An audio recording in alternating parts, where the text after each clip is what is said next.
Hi, so in this video, I'm going to talk about something that might be controversial or shocking to many of you, and that is why you don't need to paraphrase in OET writing. Now, when students take the exam, or even worse, when they review, they seem to have this misconception that the task is to paraphrase, or that you have to change the words that are being used in the case notes, which is, once again, absolutely wrong. I'm going to explain why. So first off, let's just start with the simplest thing, which is the instructions. And in every case note, you'll see the writing task. And what it will say will always have these 3 key bullets. First of all, it says expand the relevant case notes into complete sentences. Second of all, it said do not use note form. Third, use letter format. And last but not least, that the body of the letter should be approximately 180 to 200 words.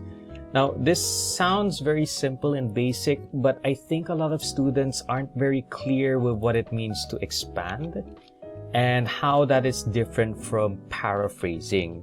So, to be clear, when you say expand, all it means to say is make the bullet a complete sentence.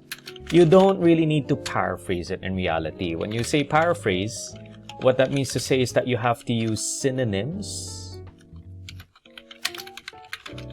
and other words to say the same thing, which again is not the task. It's not what's really required of you. And what's worse is if you do end up paraphrasing in the case notes, then you may end up with penalties later on. Let's take a look at a sample piece from a case note talking about the discharge plan. So it says here, bullet 1, community nurse referral. Bullet 2, continue 500 milligram tablet of augmentin BD 5/7. Should be taken, start meal, metoprolol 25 mg BD, candesartan 16 mg main. So if you're going to just get exactly that and copy paste it onto your case notes, then that will definitely be a huge penalty, because first of all, as the instruction said, you're not allowed to use note form. And this, what you see here on my right, is obviously in note form. Second of all, they are not complete sentences. A complete sentence means that you have a subject, a verb, and an object. So again, this gets a really low failing grade. Now, when we talk about expanding, all that really means to say is that we'll turn these into complete sentences. For example, please refer to a community nurse. That's already considered a sentence. Now, take note, I did not change the word refer. I did not change the word community. I didn't change the word nurse. I maintain the exact same words, or, maintain the same terms in the case notes. It's not like you have to do this where, please, let's see, talk to society, it's never worse, health care worker. And now you'll see that, yeah, we did change the terms, but you notice how it might not exactly match the exact same meaning of the case notes here, and that would be a penalty. Remember that not only is your job to expand the case notes into complete sentences and avoid note form, part of the criteria is also assessing for accuracy. So this is drawn directly from the occupationalenglishtest.org. This is the official criteria since 2019, so it's definitely legit. There is no mention of having to paraphrase under purpose. There's no mention of having to paraphrase under content, but it does say that you must accurately represent. You must be 100% accurate with the way you expand the case notes. There's no mention of having to paraphrase again in conciseness or clarity. You may summarize though if you like. Once again, there's no mention of paraphrasing in genre and style. It just means be clinical, factual. Appropriate to the genre means being professional.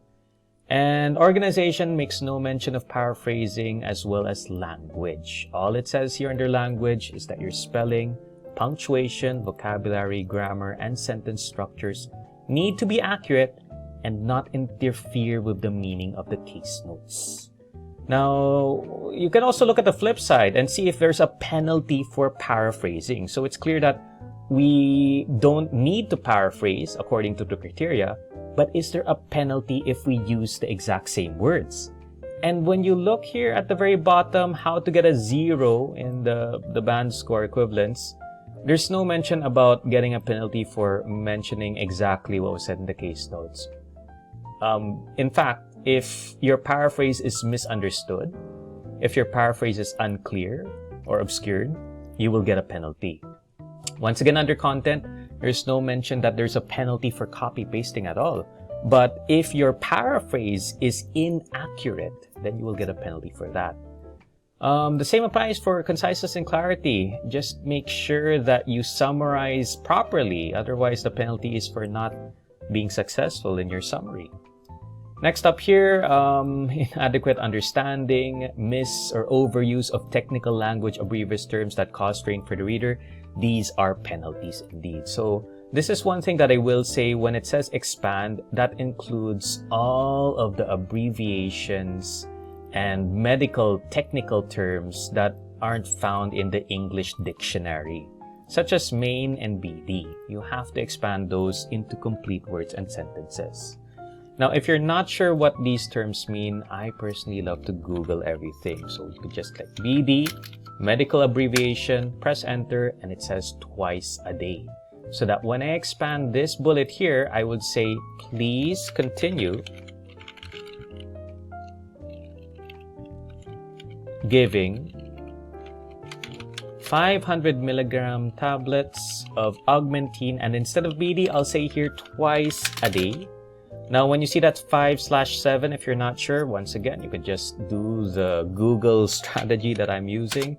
In the actual exam, they expect you to know all the medical terms and abbreviations. So it's really something that you should just learn right off the bat if you don't know what it means. And it says here, 5 out of 7 means 5 days in 7 days. So 5 twice a day for 5 days. And then at the start of meals, or at the start of a meal. So that instead of saying continue 500 milligram tablet of augmentin BD 5/7, I'm saying please continue giving 500 milligram tablets of augmentin twice a day for 5 days at the start of a meal. And there you have it. It's the same here. If you're going to copy paste this metoprolol 25 mg BD, then you do get a penalty because you are once again misusing or overusing technical language and abbreviations that cause strain for the reader. So it's not really paraphrasing again, mind you. I'm not changing the word metoprolol. I'm not changing 25 mg. God forbid we ever do that in the hospital. We're maintaining the exact same words while expanding any technical abbreviations or medical terms into its complete sentence form. So that kindly give metoprolol 25 milligrams twice a day becomes the expanded form of this bullet here. So I hope that's very clear. It's the same here for the candesartan. Please don't go paraphrasing candesartan or changing what 16 milligram might mean. Again, I really feel that it's so important that we are 100% accurate with the information we're giving, and paraphrasing just really does change that. And again, if you have inaccuracies in language that interfere with the meaning of the case notes, you get a penalty. An example is how community nurse referral does not mean the same as please talk to a society healthcare worker. This could be a social worker for crying out loud. So please don't paraphrase. Give it, as mentioned, for 100% accuracy. Just make sure to expand it into a complete sentence and that it's not in note form. For the next part, there is talk about summarizing, and that's a little more advanced, but to give you an idea on what it means to effectively summarize, you may encounter bullets like these that repeat the same terms over and over and over again. And instead of, writing them exactly as is, but you could just say that she is at a supervised level for bed mobility or modified independent level for transfers. That's perfectly fine. The patient is also at a supervised level for eating, grooming, and bathing. It's also perfectly fine.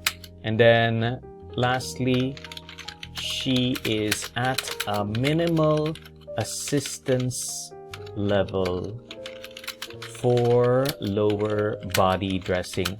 Again, these are perfectly accurate, 100% correct, maintain the same meaning in the case notes, and so you do not get a penalty for that.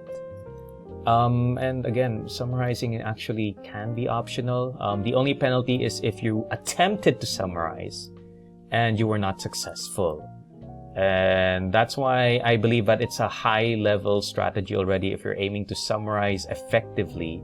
But what that essentially means is, isn't there a shorter way to phrase this long wall of text into just a few more shorter phrasing? And there is. You could just say that she is at a supervised level for bed mobility. The slash means that this is just another possible term, so we could get rid of that. For bed mobility, as well as eating, grooming, bathing, and lower body dressing.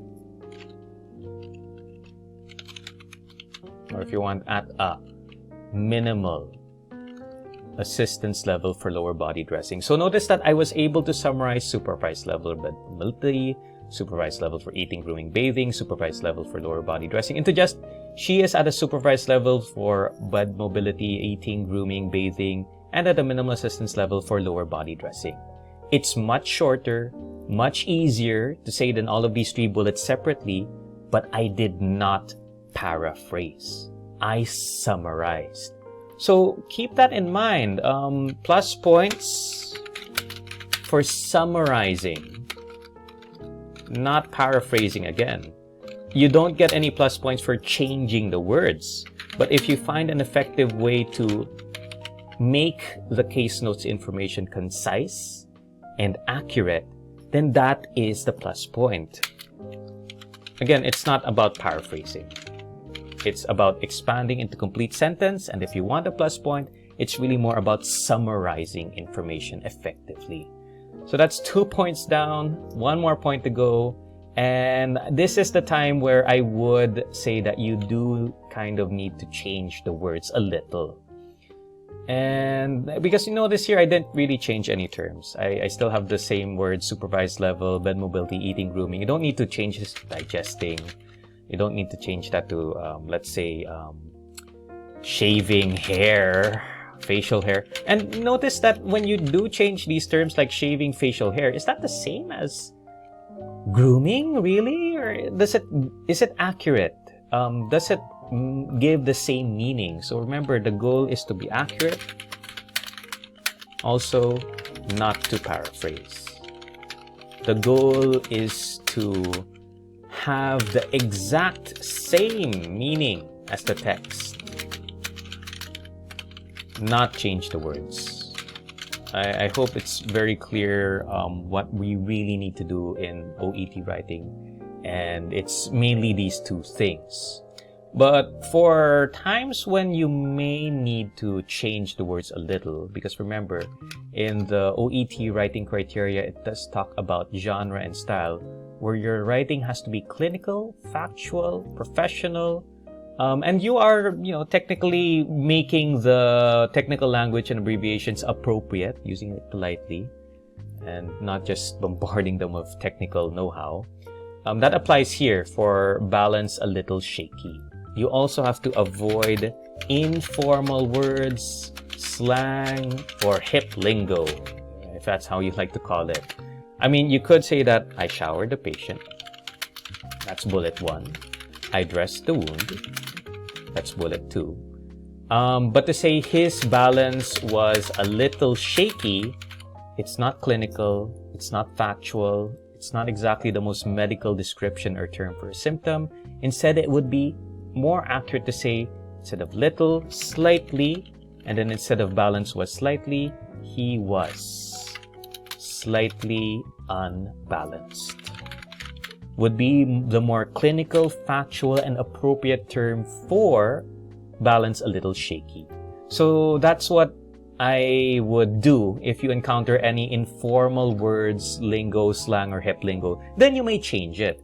But remember, when you look at the case notes, does that happen a lot? Are you seeing any hip, informal street words here, or any in casual conversational lingo or dialect that is considered informal and inappropriate for a professional setting like the hospital? If there are none, then you don't need to change the words. You can use the exact same words as they are. Just make sure to expand them into their complete sentence form or complete word form. And you may summarize. If you have to change the phrasing in any way or rearrange words, I hope it's to make things clearer and easier to understand. It's really not about paraphrasing, guys. To summarize, it's mainly about making sure that you are accurate, which is why it's been highlighted in bold several times in the criteria. It's first of all being about accurate. Second of all, it's about maintaining the same meaning as the case notes. So there's accuracy, maintaining the same meaning. And lastly, it is about summarizing effectively so that at the end of the day, when you look at the instructions, you know that you've expanded the relevant notes into complete sentences and not used note form. So I hope that's clear for this video. Otherwise, thanks so much for your time and good luck with your review.